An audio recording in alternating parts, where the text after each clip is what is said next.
کہ جسمہ کہا دے، لیکن میرے آقا نے شہزادے کو اپنے پاس لیا اور گود میں اٹھایا، اپنی زبان مبارک پیارے حسن کے منہ میں رکھی اور ایسا سیراب کیا کہ پھر کبھی رونے کی آواز نہ آئی۔ اور پھر دوسرا شہزادہ ہے، میرے آقا دوسرے شہزادے کو لیتے ہیں اور میرے آقا رحمت دو عالم سرور کائنات علیہ السلام ان کو اپنے سینے کے ساتھ لگاتے ہیں اور اپنی زبان مبارک ان کے منہ میں رکھتے ہیں۔ اب زبان چوس کر وہ اپنے پیاس کو دور کرتے ہیں۔ جناب سیدنا ابو ہریرہ کہتے ہیں پھر ہم نے کبھی شہزادوں کے رونے کی آواز نہ سنی۔ اب میرے آقا نے ایسا سیراب کیا، دوستو اللہ کے معبود تو جانتے تھے، آپ کو علم تھا۔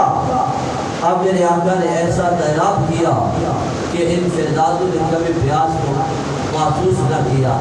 تو سامعین وقار یہ وہ شہید ہیں جن کو سید الشہداء کا لقب ملا ہے۔ آپ دیکھیے یہ کیسا عظیم گھرانہ ہے، نانا کو دیکھیں سید الانبیاء ہے، بابا کو دیکھیں سید الاولیاء ہے، اب ماں کو دیکھیں سید النساء ہے، اب بھائی کو دیکھیں سید الاصفیاء ہے اور وہ سید الشہداء ہے۔ رب نے کیسا مقام دیا ہے، اللہ رب العزت ان کی درجات بلند فرمائے۔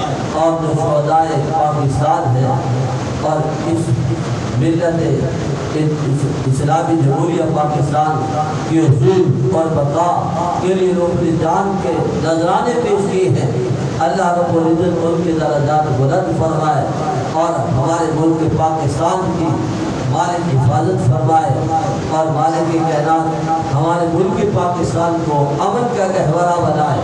اور جس طرح اسلامی ریاست ہے کہ نظام مصطفیٰ نافذ کرنے کی بھی مالک ہمیں توفیق عطا فرمائے۔ آخر دعوانا